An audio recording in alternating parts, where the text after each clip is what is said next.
Hello and welcome to this special bonus episode of The Dairy Edge. Teagasc are running a weekly Let's Talk Dairy webinar series, which is also being made available as a podcast. On this week's webinar, Stuart Childs discusses nitrogen fertiliser for silage ground. A couple of weeks maybe late talking about this. I planned to cover it a week or two ago, but then there was just a few elements and getting people on particular days that just worked out better.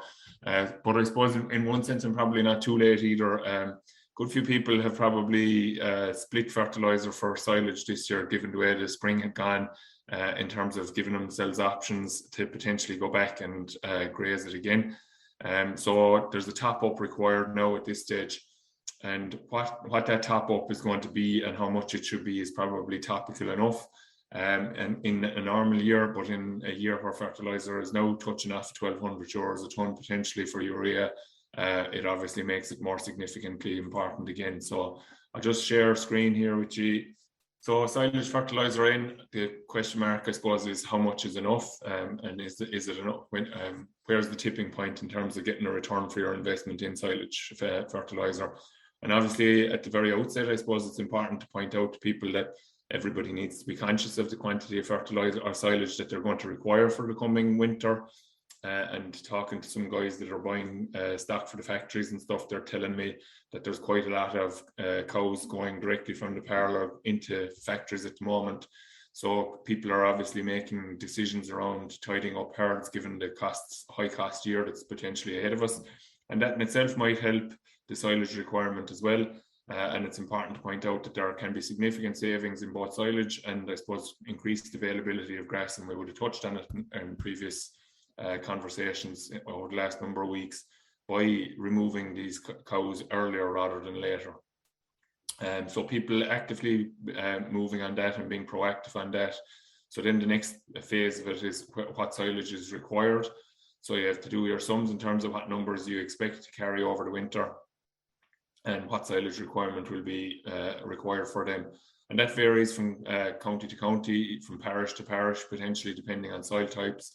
We could be ranging anywhere from 3-month winters up to 6-month winters, depending on the location. And obviously silage requirement will change based on that. So the most important thing is that people don't skimp on actual quantity of silage that they're trying to preserve this year. But there's a fine line, and I'll show it to you in a minute in terms of getting that balance right. Because a big pit or a load of bales of rubbish is no good to anybody. And it's important that we try to get the balance right. So I think I've a couple of charts that will really make that point quite vividly to people in a minute, okay? So just moving on, I suppose, again, we've looked at this a couple of weeks back, maybe 2 months ago now at this stage. So what cost is urea at the moment? As I said, I've heard prices of €1,200. If we were talking about €1,000 a tonne a couple of weeks ago. Now I'm led to believe that supply isn't going to be as much of a concern as it necessarily was a number of weeks ago. Definitely logistics are being troublesome at the moment in terms of getting the fertiliser maybe into the ports and maybe getting it bagged and so forth. Possibly hasn't been helped by panic buying maybe that's gone on. So I think if people are kind of cautious in terms of not looking for too much in one go, the possibility is that they might get that quicker than big loads. But I suppose the point is that at €1,200 a tonne, the cost per kg is €2.61. So it's very, very significant jump in price, as you can imagine. So if we're talking about 100 kgs of nitrogen per hectare, that's €261 per hectare or €104 an acre. So the reason I have a value of slurry in there with a question mark is we often come across people that have outside land, and obviously more and more people are depending on outside land to provide the silage, having stocked up on the milking platform potentially. The situation with the slurry then is the slurry moving back from the main farm to that silage ground. In some cases it does, in other cases it doesn't. Where that slurry doesn't move back to the silage ground, there's potentially deficits in terms of P's and K's, or else that P and K has to be sourced in another form, in a chemical format. And as people will be aware, the P side of things is very restrictive from a nitrates regulations point of view, so that throws up its own problems. But also from a cost point of view, definitely this year, from a nitrogen point of view, the value of the slurry has increased dramatically. So getting that slurry from the home farm back to the outblocks for the silage is beneficial in terms of reducing the potential cost of the fertilization of the silage crop, but also important for feeding the crop in terms of P's and K's. However, there's a caveat to that. On the 14th of April, it's too late, in my opinion anyway, to be spreading any sort of quantity of slurry on silage ground that we would be hoping to cut in a month or 5 weeks' time, probably, because a late application of slurry is going to result in luxury uptake. Most of you will have experienced, as far as I can understand, a good day yesterday across the entire country where you could almost see grass growing. So that's going to see very rapid uptake of any K that's made available to grass, and the risk of that coming back in the silage is going to be a real potential cause of milk fever for people next spring, and we want to avoid that. So I would say, if you haven't put on the P's and K's at this stage, in terms of slurry, that you wouldn't want to be doing it you'd want to following the first cut, really, and target for, if you haven't managed to do it, that you would try to get the slurry to the silage ground in January, February or March at the latest, for the coming year. So just moving on from the cost, there's a bit of a fuzz on this graph. This is just showing the yield response to fertiliser N on a per cut basis, with the first cut up at the top, or second cut in the red.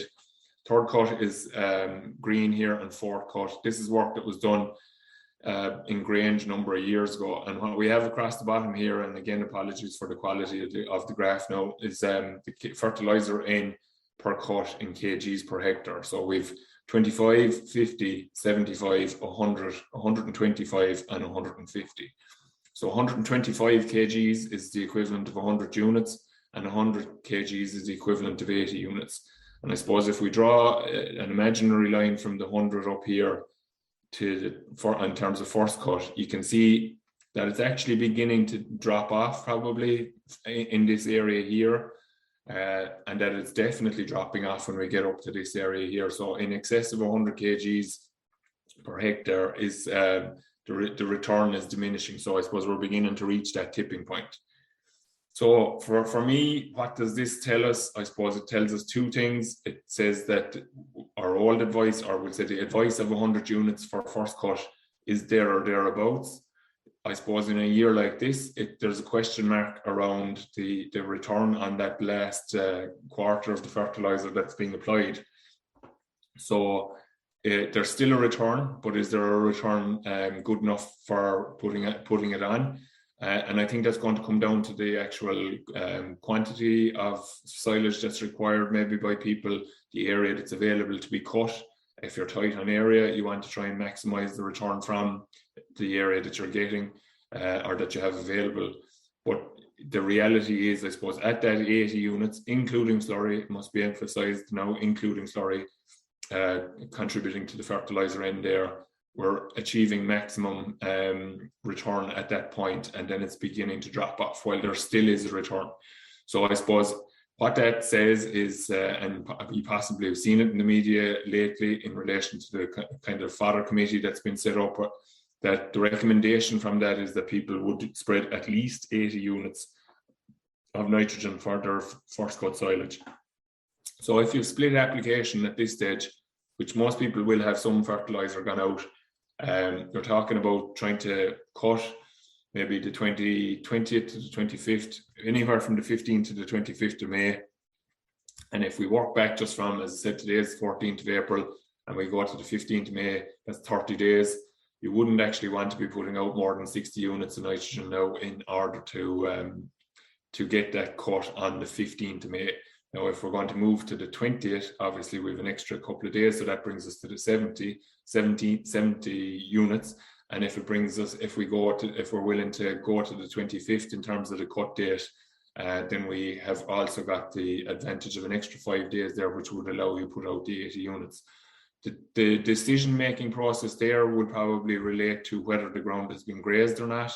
If you're coming from a clean crop, then our clean base, obviously the scope for that crop to grow on to the 20th or 25th of May is greater.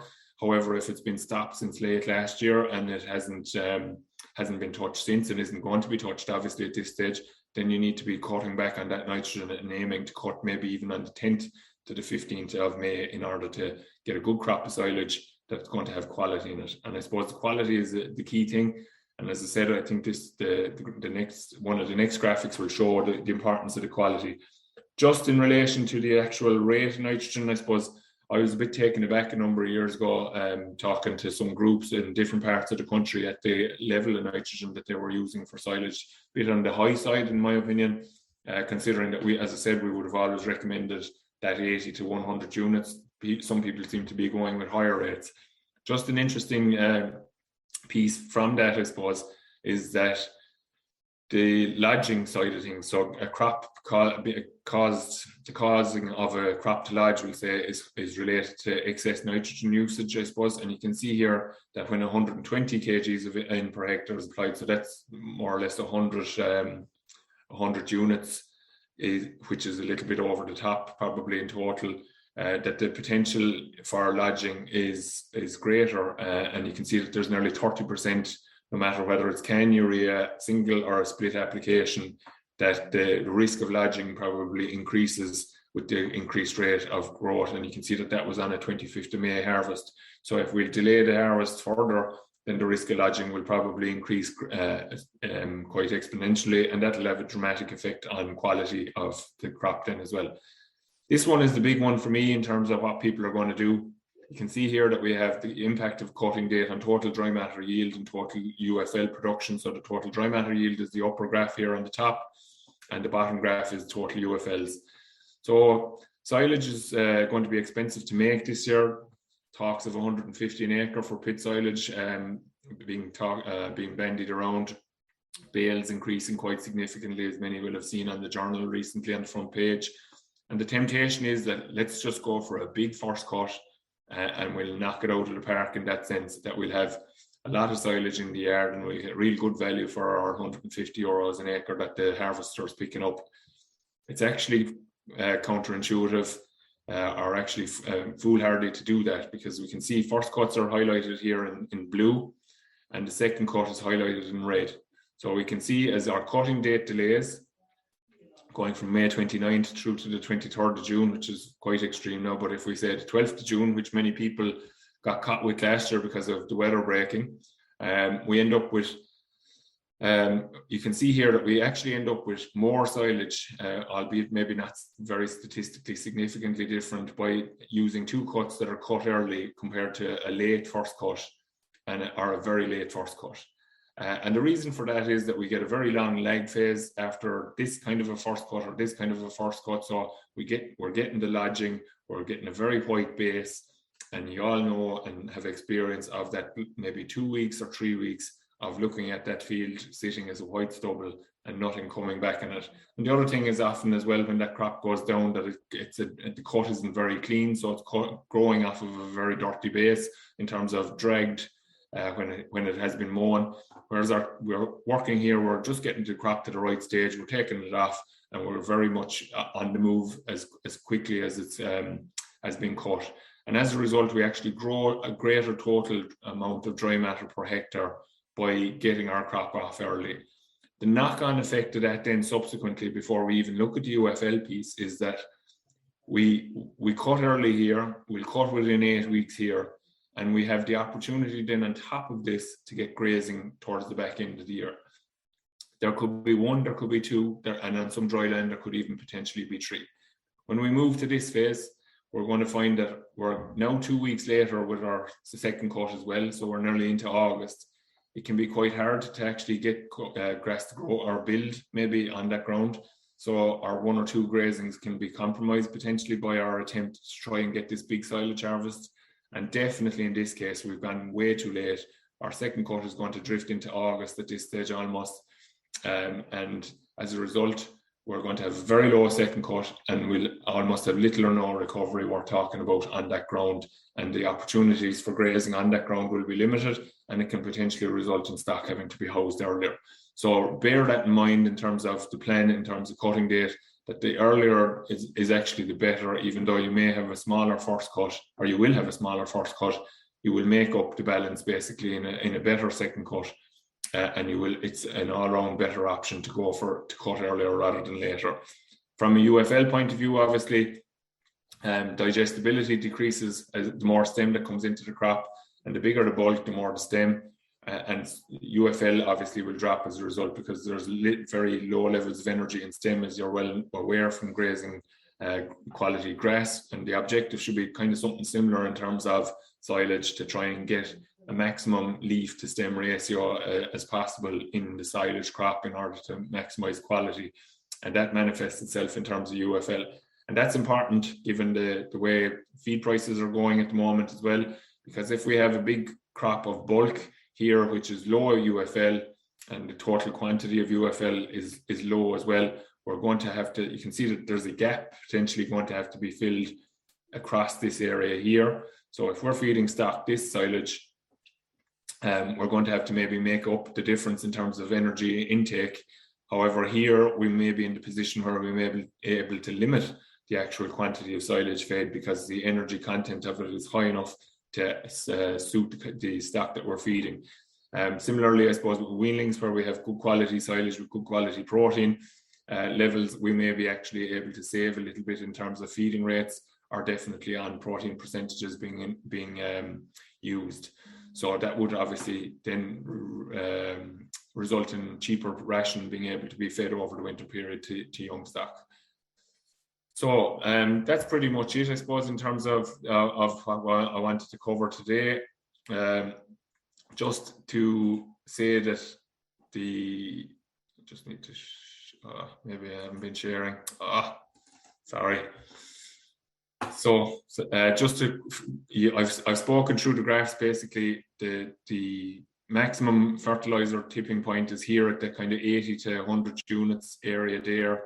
The feed, the risk of lodging is increasing as we go with higher rates of nitrogen. And you can see here then that this is what I've spent the last few minutes talking about, which you haven't been able to see. So the first cut, two good cuts rather than one big cut and a moderate or poor second cut, is really the important point that has to be made here. And that earlier cut is facilitating a greater dry matter production in total from the whole area that's under silage, and then potentially for grazing subsequently, compared to one big cut, which has a dramatic impact in terms of the second cut because of that long lag phase. And then that feeds through to the energy content as well. So high bulk equals low energy. And if we have to supplement and fill that gap for 2022 winter, then it's going to be an expensive situation for people trying to do that.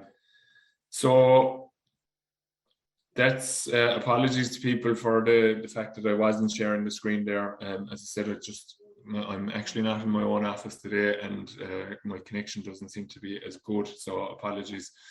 So hopefully that makes sense. So I'll just go back and go full screen there and just run through them again. So that was just a piece in the value of the fertilizer, and the value of the slurry in terms of reducing the cost of the nitrogen associated with it. Our tipping point is here at our 80 to 100 units, and the advice would be that there'd be a minimum of 80 units applied for silage.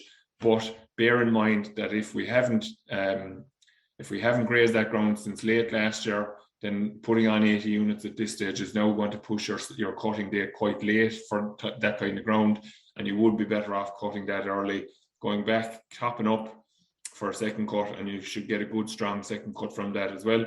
And then that would obviously facilitate grazing then as well. Ground that's grazed this spring obviously has the potential to push that first cut date a bit later, but at the same time we still think that people should be probably targeting to cut within the 10th to the 30th of May type window, maybe drifting into the early days of June with stuff that has been grazed relatively late, because obviously quality will be maintained where it has been grazed. So this, for me, as I said, is the real key slide and the whole thing in relation to silage. Temptation there, because of the cost this year, that we'll drive up, we'll go for this big cut here, but actually it's going to be a negative. So don't be tempted to fall into that trap. You still get, in terms of energy value, you're going to get good value from whatever you're paying your contractor by getting two good cuts, rather than trying to drive, making burn diesel to put a big crop through in first cut, and all you'll have is a big heap of strong stemmy grass that you will end up supplementing during the winter to try to get stock to be right. And again, it might sound mad to say it, but you'd be better off to be trying to limit silage. And okay, it's not the easiest thing to do, but you'd be better off to be trying to limit intake of good quality silage rather than trying to step up or boost up a poor quality silage, because there's a double whammy. Poor quality silage, it has lower intake in itself as well, because it's a high capacity, so its gut fill is higher with it because of the stem ratio in it, so they can't eat enough of it to kind of look after themselves. Particularly important for the young stock, as cows tend to have an ability to survive away. However, we do want condition to, like, we are depending on silage to put on condition on cows more and more since quotas went, because the opportunity is there to milk on later. So when they do go onto a dry cow diet, they often need to be pushed on a little bit in order to make sure that they'll achieve the right body condition score at calving. If we're in a good position in terms of calving condition score, we can limit this a little bit, and I would definitely prefer to be in the situation where I'm limiting a high quality feed rather than trying to supplement a poor quality feed. So apologies for the failing to share there properly throughout the course of that there this morning. I hope you got some value from it. As I said, no more than 80 units or a minimum of 80 units, but a maximum of 100 at the very top level in terms of what's applied. And that's including the slurry. It's very important to emphasize including the slurry. And if you are using dribble bar, you have to factor in that each 1,000 gallons that you've applied is contributing 3 units more than you would actually have had in the past, which if you were using a splash plate. So if you have applied 3,000 gallons, for simplicity, we'll say, instead of having 18 units, you now have 27 units. So that actually facilitates you cutting back quite significantly on your fertilizer. And the saving can be made there rather than saving on not actually fertilizing the crop properly, if you understand. Furthermore, I suppose the amount that goes on now is important, and watch that cutting date. So it could actually vary, and while it is an awkward scenario, opening pits and closing pits, you'd be better off to actually operate on that kind of a system rather than to work the system of trying to get it all in one go. So it might mean multiple cuts.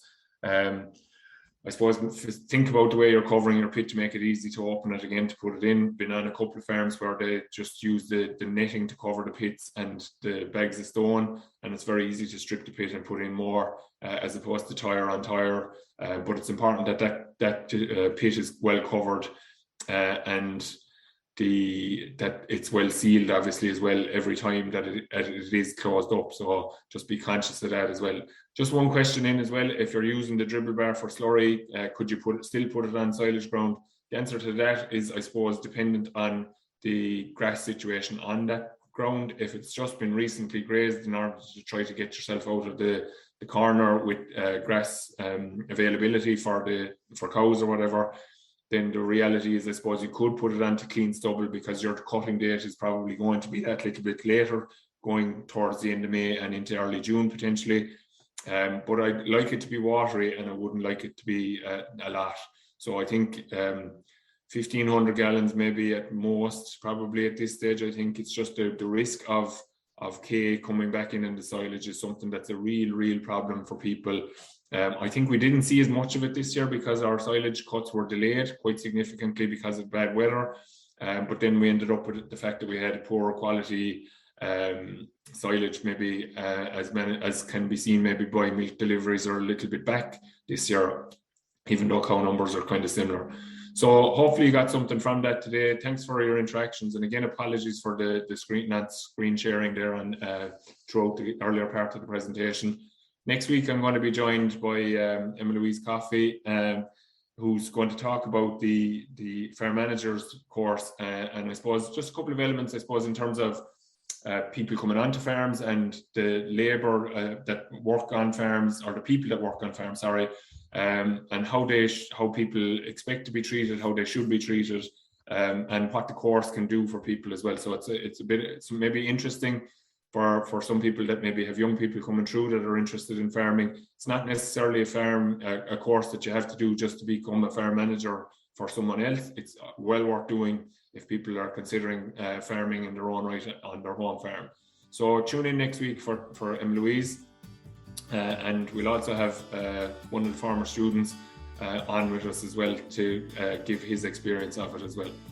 That's all for this week's Let's Talk Dairy webinar series, and don't forget to look out for more bonus episodes each week. I'll be back with our usual Dairy Edge interview on Monday, so do listen in then. I'm Emma Louise Coffey, and thanks for listening.